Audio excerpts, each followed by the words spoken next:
Hello friends, आप सभी का स्वागत है मेरे YouTube channel competition journey with Deepak पर। तो आज हम लोग करेंगे जाके प्रैक्टिस सेट नंबर 4। जैसा कि मैं आपको ये जो प्रैक्टिस सेट की सीरीज चला रहा हूँ, ये जो RWA पर एक पेड टेस्ट सीरीज है, जाके उसकी मैं 20-20 क्वेश्चन आपको डेली सॉल्व कराता हूँ। ठीक है, वहाँ पे जो सेक्शनल मार्क होते हैं और जो फुल मार्क होते हैं जाके उनके सोल्यूशन है। तो आज का जो हमारा सेट है जाके वो सेक्शनल मार्क का है जाके। ठीक है, तो आज का हमारा पहला क्वेश्चन क्या कह रहा है कि यदि 22, 15, 28 पी और क्यू का औसत 16 है। ठीक है, तो पी और क्यू का औसत याद कीजिए। देखो उसने क्या बोला कि जो 22 और 15 और 28 पी क्यू का इनका औसत हमको कितना दिया जाके 16 दिया है। तो कह रहा है कि पी और क्यू का औसत ज्ञात कीजिए। तो देखो अगर हम यहां से ये देखें कि 1 2 3 4 5 नंबर हैं और इनका एवरेज कितना जाके 16, तो इनका योग कितना आ जाएगा जाके 5 × 16 कितना योग आ जाएगा जाके 16 5 80 आ जाएगा। अब इन 3 नंबर का तुमको मान दिया, इन 2 नंबर का मान नहीं दिया, तो अगर हम इनका योग निकाले तो कितना आ जाएगा जाके 28 22 50 15 65 65। अगर हम इन 3 का योग इनमें से घटा देंगे, इनमें से इन 2 का योग आ जाएगा, वो कितना आ जाएगा 15। अब हमसे क्या बोला, इन्हीं पी और क्यू का एवरेज निकालना है। तो इसको हम अगर 2 से डिवाइड कर देंगे तो कितना आ जाएगा 7.5। तो कौन सा ऑप्शन हो जाएगा, ऑप्शन नंबर ए इस क्वेश्चन, सॉरी बी क्या हो जाएगा इस क्वेश्चन का राइट आंसर हो जाएगा। हम लोग बात करेंगे सेकंड क्वेश्चन। अगला क्वेश्चन देखो हमसे क्या करे कि राघव अपनी आय का 80% खर्च करता है। यदि उसकी आय में 12% की वृद्धि होती है और बचत 10% कम होती है, तो उसके व्यय में कितने प्रतिशत वृद्धि होगी। इस कॉन्सेप्ट पे क्वेश्चन आप तैयार करके रख लो, एग्जाम में जरूर पूछता है जाके। हर प्रैक्टिस सेट में आपको इस कॉन्सेप्ट पे क्वेश्चन जरूर दिख रहा है जाके, और एग्जाम में भी आपको दिखेगा। ठीक है, तो मान लिया कि इनकम उसकी कितनी है जाके 100 है, तो उसका एक्सपेंडिचर कितना है जाके इनकम का 80% बोल रहा है, तो 100 का 80%, 80 उसका खर्चा हो जाएगा। तो बचत सेविंग कितनी होगी जाके उसकी 20 होगी। ठीक है, अगर 100 उसकी इनकम में 80% खर्चा हो रहा तो बचत 20 बची ना।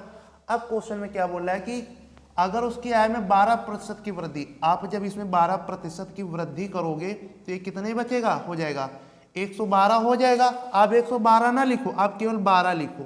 ठीक, यहाँ केवल 112 लिखा करो। अब उसके बाद को है कि और बचत 10% कम हो जाती है। तो अगर हम इसका 10% लें, 20 का 10% कितना हो जाएगा 2। अब बचत उसकी 2% कम हो जा रही है। अब थोड़ा सा ये दिमाग लगाओ कि अगर उसकी आय बढ़ रही है और बचत कम हो रही है, तो ये पैसा बीच का कहाँ जा रहा है, ये पैसा जा कहाँ रहा है, ये पैसा उसका एक्सपेंडिचर में ही तो जा रहा है ना। मतलब कि 14 उसके खर्च में क्या हो जाएगी, वृद्धि हो जाएगी। तो ये 14 क्या हो जाएगा, इसके खर्च में क्या हो जाएगा जाके वृद्धि, 14 की वृद्धि हो जाएगी इसके खर्च में। उसने बोला कि आय 12% बढ़ रही है और बचत उसकी 2% कम हो रही है। ठीक, तो ये पैसा, ये 12 और ये 2 कहाँ जाएगा, खर्च ही तो होगा जाके ना। तो उसके खर्च में और वृद्धि ही तो होगी, कितने की 12 और 2 14 की वृद्धि होगी। इसको परसेंटेज में चेंज कर लो। ठीक, तो ये हमारा 0 0 कर गया जाके, और इसको अगर हम काटे जाके 2 से काटेंगे 4, 2 से काटेंगे 5, 14 5 ये कितना आ जाएगा जाके 70/4, मतलब ये हमारा 17.5 आ जाएगा, 17.5।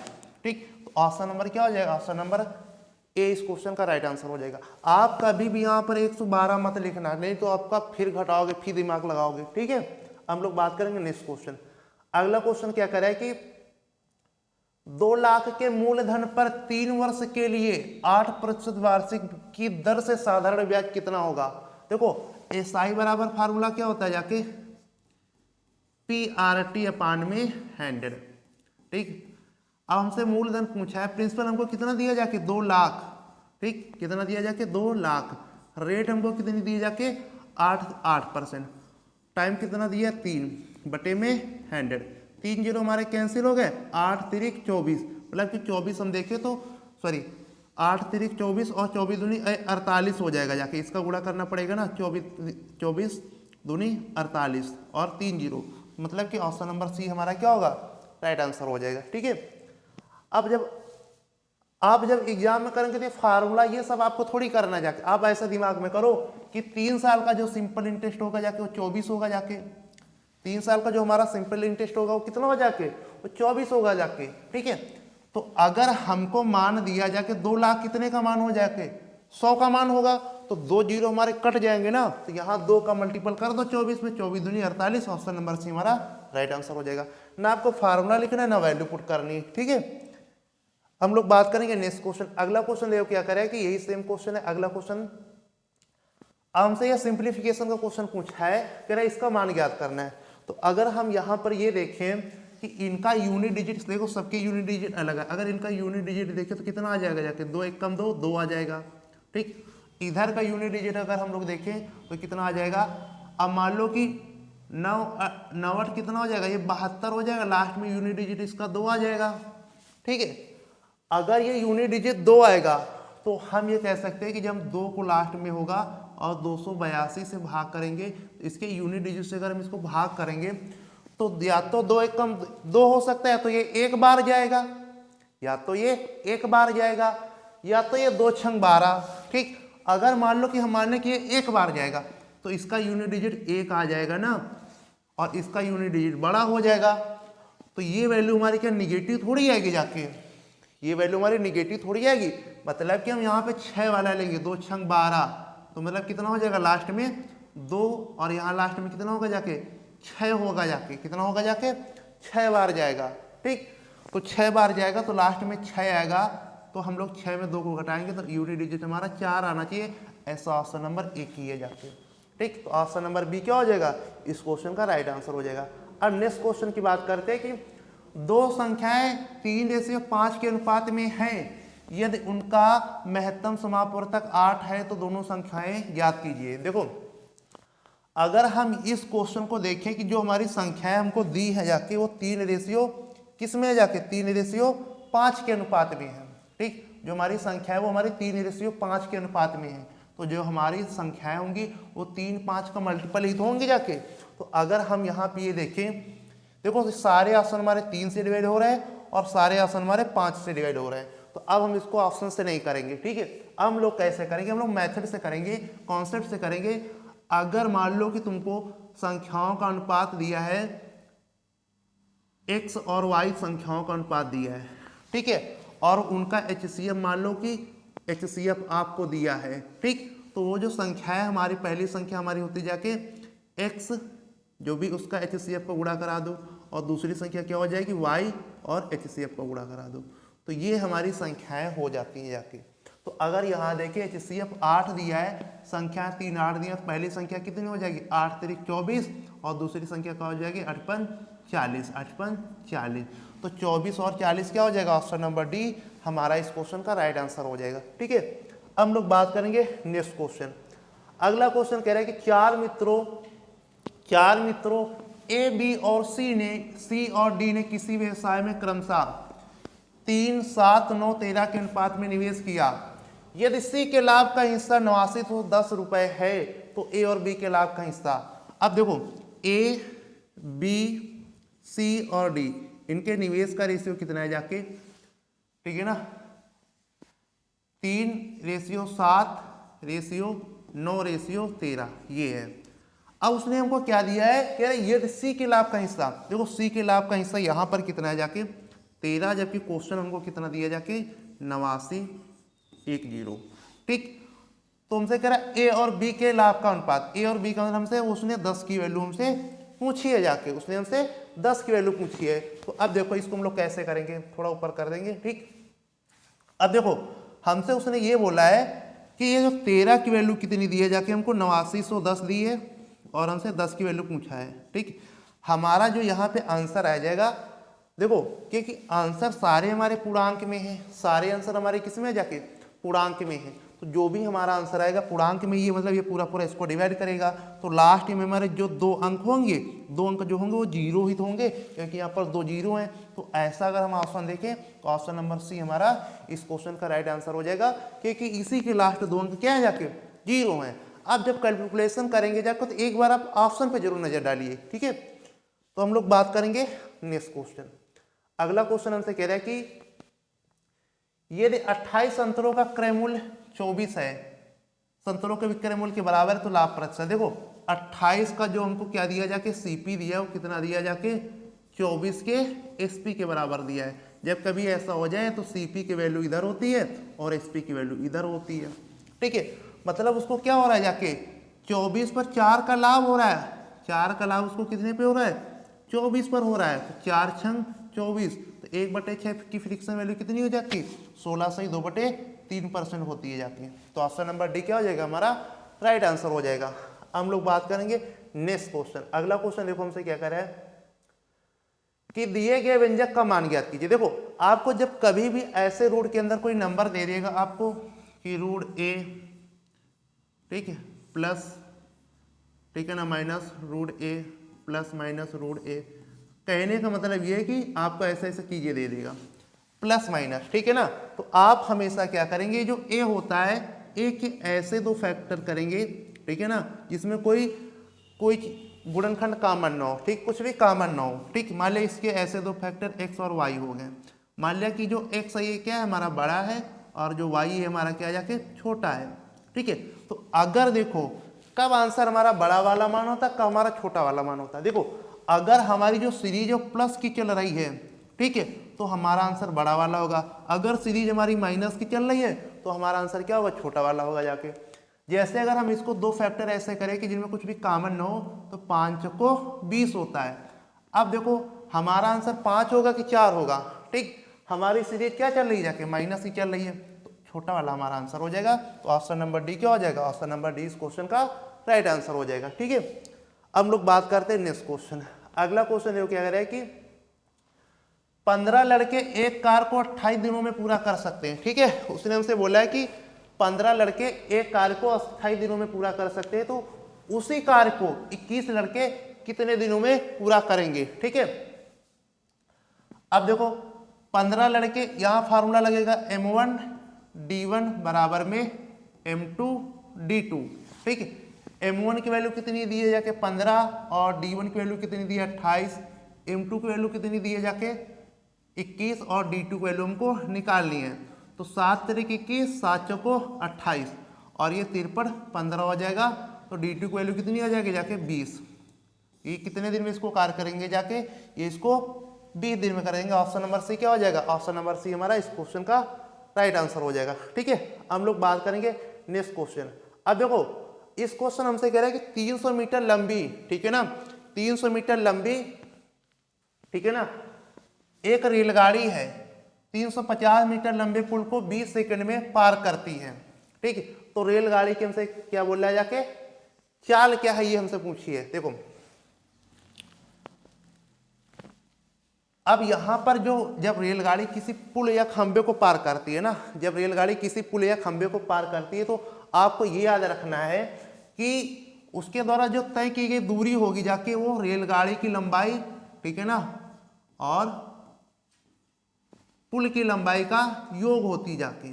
ठीक है, अब क्या करें, 20 सेकेंड में पार करती है, तो 20 से इसको हम लोग क्या कर देंगे, भाग कर देंगे। और जबकि हमसे पूछ क्या रहा है जाके, इसको स्पीड को हमको निकालना जाके किलोमीटर प्रति घंटा में, तो 18/5 से गुणा कर देंगे। ठीक है ना, अब देखो अगर हम इसको जब ऐड करेंगे कितना आ जाएगा हमारा, ये 600 आएगा ना। ठीक, इसको ऐड करेंगे 600, तो इसको हम लोग काटें, ये 30 बार चला जाएगा जाके, 5 छक्का 30, 18 छक्का 108 किलोमीटर प्रति घंटा क्या आ जाएगी हमारी स्पीड आ जाएगी जाके। ठीक है, अब देखो अब हमसे वो क्वेश्चन में ये बोल रहा है, उसने हमसे किलोमीटर प्रति घंटा में पूछा था, जबकि हमारा आंसर मीटर प्रति सेकंड में आ रहा था। ठीक, तो आप ये हमेशा याद रखना कि अगर मीटर प्रति सेकंड को, ठीक है ना, अगर हमको वैल्यू को मीटर प्रति सेकंड में चेंज करना है, ठीक है, तो हम लोग 5/18 से गुणा करते हैं, और किलोमीटर प्रति घंटे में चेंज करना है तो हम लोग किससे गुणा करेंगे, हम लोग वहां पे गुणा करेंगे जाके 18/5 से। ये चीजें आपको याद रखनी है। अगला क्वेश्चन कह रहा है कि 10% और 5% की 10% और 5% की दो क्रमागत छूटों के बराबर एकल छूट ज्ञात कीजिए। दो क्रमागत छूटों के बराबर एकल छूट। अगर हम इस क्वेश्चन को पढ़े तो हम ऑप्शन पे अगर नजर डालें तो ये सारे ऑप्शन हमारे गलत हो जाएंगे, केवल ऑप्शन नंबर सी हमारा राइट आंसर हो जाएगा। अब ये कैसे होगा, आप ये देखो, इसको हमने कहा कि अगर हमारा फार्मूला होता है कि अगर मान लो कि दो आपको डिस्काउंट दिए हैं D1% और एक दिया जाके D2% आपको दो डिस्काउंट दिए हैं, तो ओवरऑल अगर हम लोग डिस्काउंट निकालें, समतुल्य बट्टा निकालें, तो उसका फार्मूला होता है जाके D1 + D2 माइनस का d1 d2 बटे में 100। ये हमारा फार्मूला होता है समतुल बट्टा का। ठीक, अब देखो इसमें अगर हम यहाँ 10 और 15 को जोड़ेंगे, 10 और 5 को तो ये हमारा 15 आएगा ना। अब यहाँ पर जो भी वैल्यू होगी जाके 15 में आगे घट के ही तो आएगी, मतलब जो हमारा समतुल्य बट्टा आएगा जाके वो क्या आएगा, जाके वो 15 से हमारा कम आना चाहिए जाके। जबकि ये ऑप्शन देखो 15 से 90 कितना ज्यादा, ये नहीं होगा। ये देखो 75 दिया, ये देखो 85 दिया है, तो ये कहाँ हो सकते ना। तो इसी को ध्यान में रखते हुए मैंने जब ऑप्शन पे देखा तो एक ही ऑप्शन हमारा सी था जो इनके समतुल्य बट्टा मतलब कि 10 और 5 से क्या था जाके, योग से कम था जाके। ठीक है, अब हम लोग बात करेंगे नेक्स्ट क्वेश्चन। अगला क्वेश्चन देखो क्या करे कि एक शहर की वार्षिक वृद्धि दर 2% है। ठीक है ना, एक शहर की वार्षिक वृद्धि दर 2% है।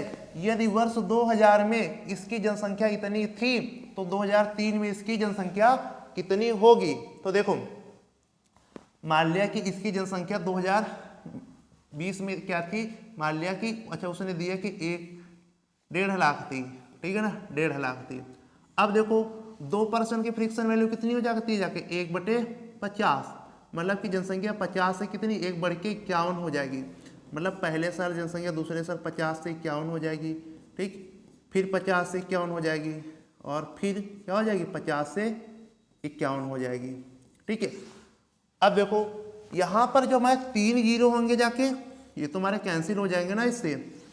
ठीक है, अगर हम इसको काटे किससे काटेंगे जाके 25 से। अगर हम इसको 25 से इसको काटेंगे कितने जीरो 3, 25 छक्का ये हमारा 6 बार जाएगा। ये हमारा कितनी बार जाएगा 6 बार जाएगा। ठीक है, अच्छा अब यहाँ सबसे बड़ी समस्या है कि 51 का मल्टीप्लाई करना। यहाँ सबसे बड़ी संख्या क्या है कि 51 का मल्टीप्लाई करना। तो इसीलिए मैंने बोला था कुछ क्यूब और कुछ स्क्वायर याद रखिए। ठीक है, तो अगर हम इनका क्यूब 51 का देखें तो इनका जो क्यूब होता है जाके वो हमारा होता है जाके 13, 26। ठीक है ना, और 51, 13, 26, 51 क्या होता है हमारा इसका क्यूब होता है जाके। तो अगर हम इसका क्यूब में इसका 6 का मल्टीप्लाई करेंगे तो कितना आ जाएगा जाके 6 कम 6।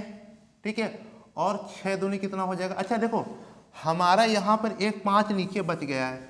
हम यहाँ पर देखें 5 नीचे बच गया है कि अगर हम इसमें 2 से गुणा 2 से भाग कर दें तो हमारा नीचे 10 बन गया।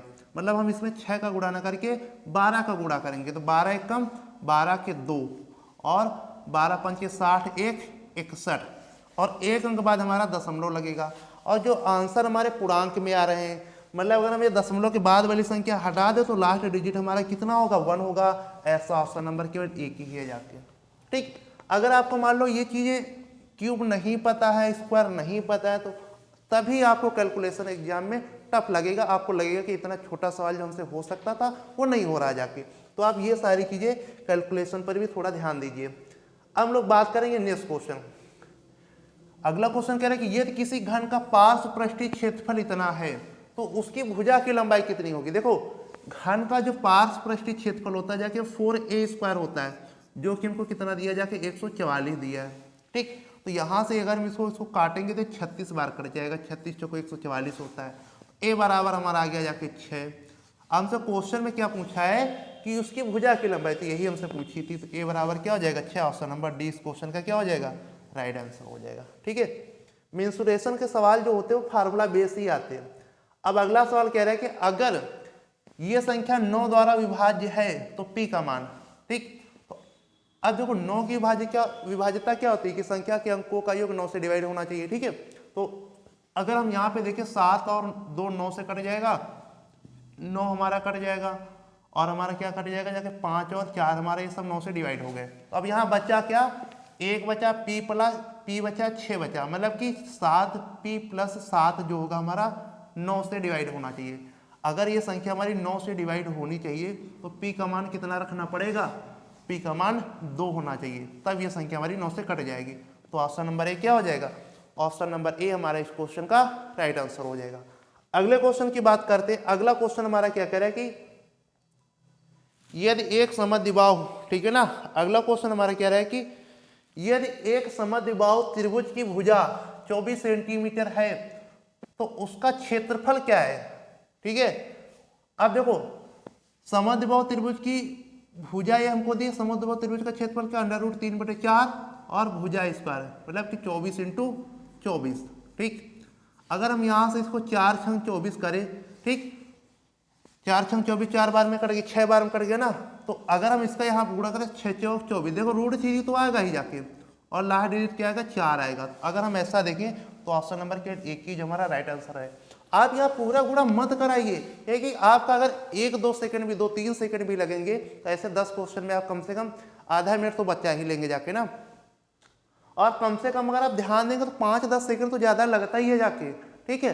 2-3 सेकंड क्या, 2-3 सेकंड तो केवल सोचने में चला जाता है किस में किसका गुणा करना जाके, ठीक है ना। तो आप इन सब चीजों पे थोड़ा सा अभी से ध्यान दीजिए।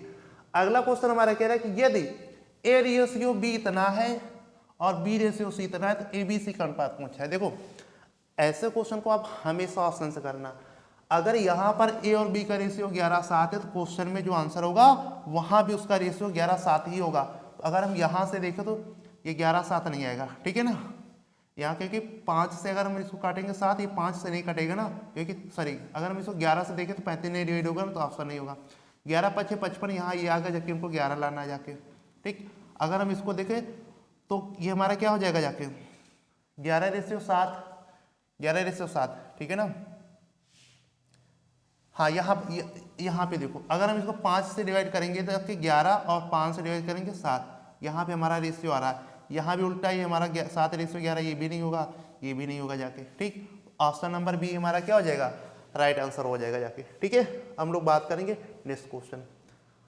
अगला क्वेश्चन देखिए कि कह रहा है कि 60 रुपए प्रति किलोग्राम के चावल को 42 रुपए प्रति केजी के चावल से किस अनुपात में मिलाया जाना चाहिए जिससे दोनों मिश्रण को 56 रुपए प्रति केजी में बेचने पर 12% का लाभ हो।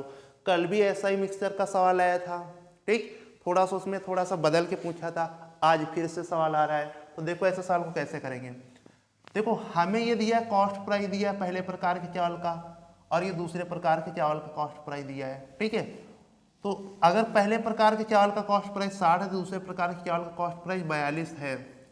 अगर हमको यहाँ पे जो हमारा मिक्सचर बनेगा इसका अगर हमको कॉस्ट प्राइस पता होता तो बस हम इसको ऐसे घटा देते, वो हमारा क्या हो जाता जाके, हमसे अनुपात पूछ रहा था हमारा निकल आता। लेकिन ये हमको कॉस्ट प्राइस नहीं दिया है, ये हमको सेलिंग प्राइस दिया है, और हमसे लाभ क्या है कि 12% लाभ का होता है जाके, ठीक। तो हम ये कह सकते हैं कि अब हमको जब लाभ प्रतिशत दे दिया, सेलिंग प्राइस दे दिया, तो हम लोग कॉस्ट प्राइस निकाल सकते हैं ना जाके। तो जो मिक्सचर का चावल होगा जाके उसका कॉस्ट प्राइस कैसे निकलेगा, देखो ये जो हमको 56 दिया जाके, ठीक है ना, 12% का मतलब क्या हो गया जाके 112% का मान हमको कितना दिया जाके 56 दिया है।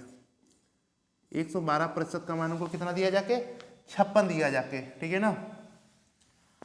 अगर हम निकाले यहाँ से हम 100% निकाल लें, ठीक, 100% निकालेंगे जाकर 56 दूनी 112, 2 से इसको काट दिया 50, जो कॉस्ट प्राइस हमारा क्या आ गया जाके 50 आ गया जाके। ये हमारा मिक्सचर का कॉस्ट प्राइस आ गया। यहाँ मध्य में आप हमेशा मिक्सचर का कॉस्ट प्राइस ही रखेंगे, ठीक है ना। अब हम इसको घटा देंगे और रेशियो निकालेंगे, तो 60 में 50 जाएगा 10, ठीक, और 42 ये 8 आ जाएगा। यहाँ से क्या आ जाएगा 4:5 हमारा इस क्वेश्चन का राइट आंसर हो जाएगा। ऑप्शन नंबर क्या हो जाएगा, ऑप्शन नंबर सी हमारा इस क्वेश्चन का राइट आंसर हो जाएगा। हमेशा याद रखना है जो मिक्सचर का यहाँ पे रखा है कॉस्ट प्राइस ही रखा जाता है, ठीक है। हम लोग चलेंगे नेक्स्ट क्वेश्चन। अगला क्वेश्चन क्या करे कि भगा करके एक सवाल में, भाग के एक सवाल में होना चाहिए ना, भाजक भागफल का 10 गुना शेष फल का कितना है 5 गुना है, ठीक है। भाजक भागफल का 10 गुना और शेष फल कितना जाके 5 गुना है। यदि शेष फल 46 है तो भाज्य क्या होगा। देखो यहाँ पे रिलेशन होता है भाज्य भाजक भागफल शेष फल है कि भाज्य बराबर क्या होता है जाके भाजक इंटू भागफल, क्या होता है जाके भाजक इंटू भागफल और प्लस का शेषफल, ये रिलेशन होता है जाके, ठीक है। अब देखो क्वेश्चन हमको शेषफल दिया है, शेषफल हमको कितना दिया जाके 46 दिया है, ठीक है।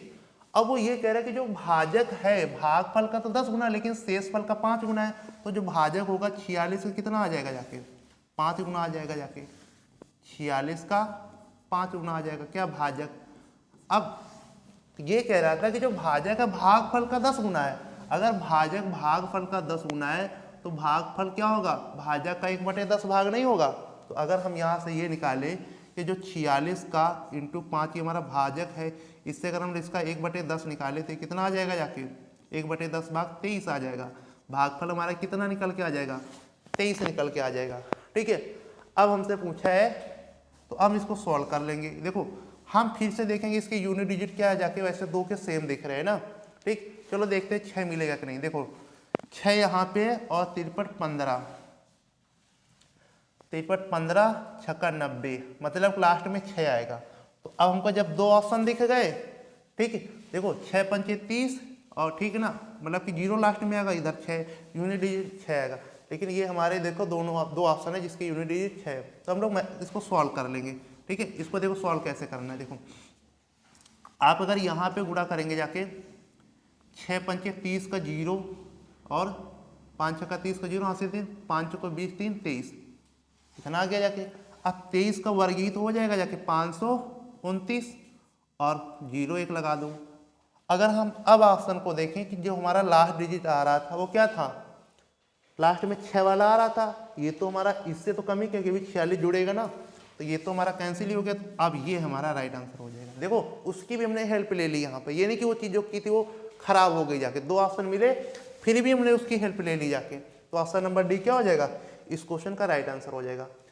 अगला क्वेश्चन देखो क्या कह रहा है कि एक ट्रेन को 900 किलोमीटर की दूरी 25 घंटे में तय करनी है, तो उसकी औसत गति मीटर प्रति सेकंड में। तो देखो स्पीड बराबर क्या होता है, डिस्टेंस बटे टाइम, और डिस्टेंस हमको कितनी दिए जाके 900 और टाइम कितना दिया जाके 25। ठीक, 25 चक्को 100, 4 9 कितना हो जाएगा जाके 36। ये हमारी स्पीड आ जाए जाके मीटर प्रति किलोमीटर प्रति घंटा में। अब हमको मीटर प्रति सेकंड में चेंज करना है ना, तो 5/18 से गुणा करेंगे। बहुत ये चीज़ यूज होती है, 18 दूनी 36 तो 10 आ जाएगी, 10 मीटर प्रति सेकंड। ऑप्शन नंबर 20 क्वेश्चन का राइट आंसर हो जाएगा। ठीक है, हम लोग बात करेंगे नेक्स्ट क्वेश्चन। अगला हमसे क्वेश्चन कह रहा है कि यदि k² + 3 और k³ + 5 अभाज्य संख्याएं हैं तो k का मान ज्ञात कीजिए। तो आप k की वैल्यू रख के देखो, अगर हम मान लो पहले ही ऑप्शन को रख के देखें, क्योंकि k क्या है, 4 को तो रखेंगे नहीं, क्योंकि 4 तो अभाज्य संख्या नहीं होगी, 2 रखेंगे जाके 2, k का स्क्वायर कितना हो जाएगा, 2 का स्क्वायर 4 3 7, k का क्यूब कितना 8 5 13। ये देखो तीनों भाज्य संख्या हो जाएगी, तो ऑप्शन नंबर ए हमारा क्या हो जाएगा, राइट आंसर हो जाएगा। ठीक है, अब ये क्वेश्चन हमारा लास्ट था। ठीक है, तो इसका ऑप्शन क्या आ जाएगा, 2 आ जाएगा। तो इस तरीके से आप मतलब कि थोड़ा सा जिस तरीके से मैं सॉल्व करता हूँ, ठीक है ना, और भी अच्छी तरीके से इनको सॉल्व किया जा सकता है। ठीक है ना, बट मैं उतना भी मतलब शॉर्ट में ज़्यादा नहीं करता हूँ, जाके ऐसा करता हूँ जिससे कि ये सोल्यूशन ही सब बच्चों को समझ में आ जाए। ठीक है, क्योंकि एसएससी जीडी पेपर हो जाता है जाके, वहाँ अगर आपके अंदर प्रैक्टिस है, ठीक है ना, और मतलब थोड़ा सा भी सॉल्व करेंगे तो आप अच्छे टाइम से मतलब बहुत सारा टाइम बचा के 10 मिनट तो आप बचा ही सकते हैं जाके। ठीक है, तो अब हम लोग मिलेंगे बाकी अपने नेक्स्ट प्रैक्टिस सेट में। तो टेक केयर दोस्तों, बाय बाय।